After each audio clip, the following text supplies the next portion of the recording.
Tonight, the first topic we explore is not a person or an empire, but a world beneath the soil. A quiet, earthy world filled with forgotten flavors and textures.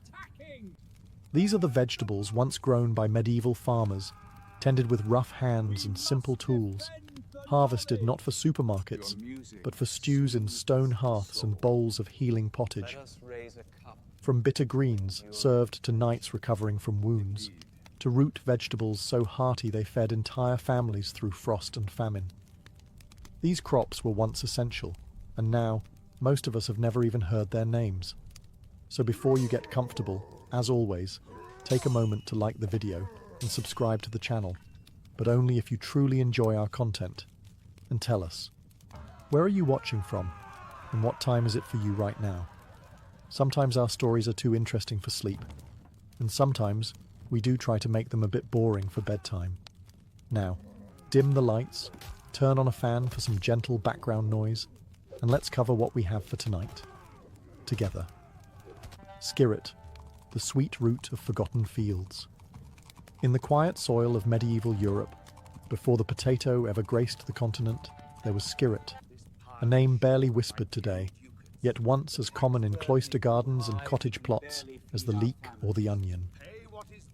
Skirret, Sium caesarum, if you wish to be formal, was a root vegetable, pale and tender, with a naturally sweet, nutty flavour.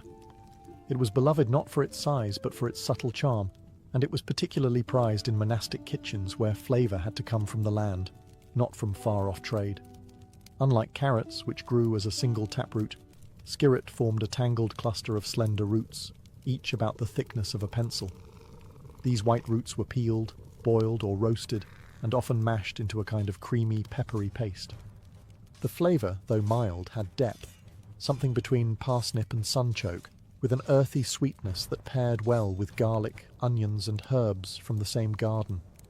In some recipes, skirret was even candied like fruit or baked into savoury tarts alongside cheese and eggs. But its charm extended beyond the plate. Skirret thrived in damp soil, especially in northern climates, and unlike some finicky vegetables, it didn't demand much of the farmer. It was perennial, meaning it could return year after year, and it could be harvested well into winter, dug up from frozen ground when other crops had long withered. To the medieval farmer, this made skirret not just delicious, but dependable. In many ways, it was the perfect peasant's crop. Yet it was not confined to poor tables. Skirret appears in royal records too, including the garden inventories of medieval monasteries and manor houses. It was mentioned in herbals, praised for its wind-dispelling qualities and digestive aid. Even Henry VIII's gardener is said to have grown it in the royal beds. So what happened to this once-loved root? The arrival of the potato in the 16th century was part of its downfall. Easy to grow, easy to store, and higher in calories, the potato pushed many old vegetables to the margins. Skirret, with its delicate roots and need for peeling, was quietly forgotten. Yet beneath our feet, the seeds of history remain, and sometimes they just need a little light to grow again. Good King Henry, the forgotten green of the cottage wall. In the shadow of stone cottages and along the edges of fields, good King Henry once reigned, not as a monarch, but as a plant.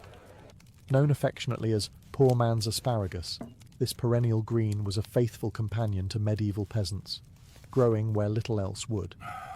Its dark green leaves and tender shoots offered nourishment year after year, needing almost no care in return. Today, few recognize the name, yet in its time, good King Henry was as vital as bread. The plant's name likely has nothing to do with royalty. Some believe Henry may come from old Germanic roots, meaning home ruler, referencing its closeness to households and its dependable nature. Others suggest it was named after a local folk figure, a protector of the land. Whatever the origin, the name stuck, and the plant became a staple in peasant gardens.